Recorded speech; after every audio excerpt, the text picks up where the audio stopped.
අපි මේ සිරිපාදේ කරුණා කරන ගමන් මේ මහා වෘක්ෂ ලතාවන්ගේ පේනවාද මේ ලස්සනට මේ දවස්වල මේ පොඩ්ඩක් නත්තල් කුණාටුව හින්දා පාසියෙන් බැඳිලා තියෙන්නේ. ඉතින් මේ පාර දිගේ අපි දැන් මේ යන ගමන් ඉන්නේ මේ දෙහනකන්ද මුක්කුවත්ත මාර්ගේ හම්බෙන ඊළඟ මන්සල් කුණකට. මේ මන්සල් කුණ තමයි මේ වේවැල් දොල. වතුර පිළිබඳ ප්‍රශ්නයක් ඇත්තටම මේ මුක්කුවත්ත පාරේ යද්දි ඇති වෙන්නේ නැහැ. මොකද මේ අපි සවුපුරුදු පරිදි කියනවා වගේ අඩියෙන් අඩියට වගේ වතුර පාරවල් තියෙනවා. ඉතින් මේකේ ප්‍රධාන සම්දිස්ථාන කීපයක් තියෙනවානේ.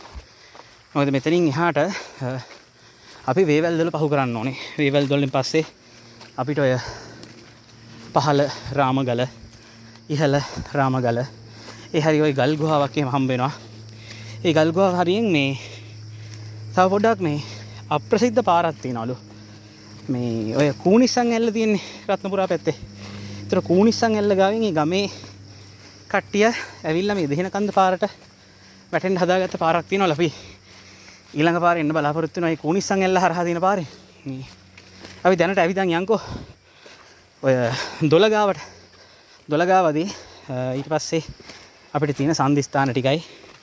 ඒකේ මේකේ අම්බලන් එහෙම නැහැ. එතකොට නවතින්න තැන් ඔයා එනවා නම් කූඩාරමක් සපයාගෙන එහෙම මේ පාරේ අනිවාර්යෙන් ගමන් කරන්න ඕනේ.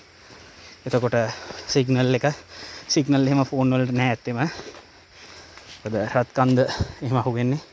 එතකොට සිරිපාද හිමේ කියන්නේ ඉතින් සාමාන්‍ය සිරිපාදට යන ගම සිග්නල් නැහැ අපිට හම්බ වෙන්නේ ළඟට. ඔය අපේ නඩේ වන්දනාකාරයෝ ටික සිරිපාදට යන ගමන් හරි ලස්සන මේ දේවල් ටිකක් බලාගෙන යන්න. ඉතින් මාත් දැන් ඒකට සූදානම් වෙන්නේ. ඉස්සරහ ගෙන්න.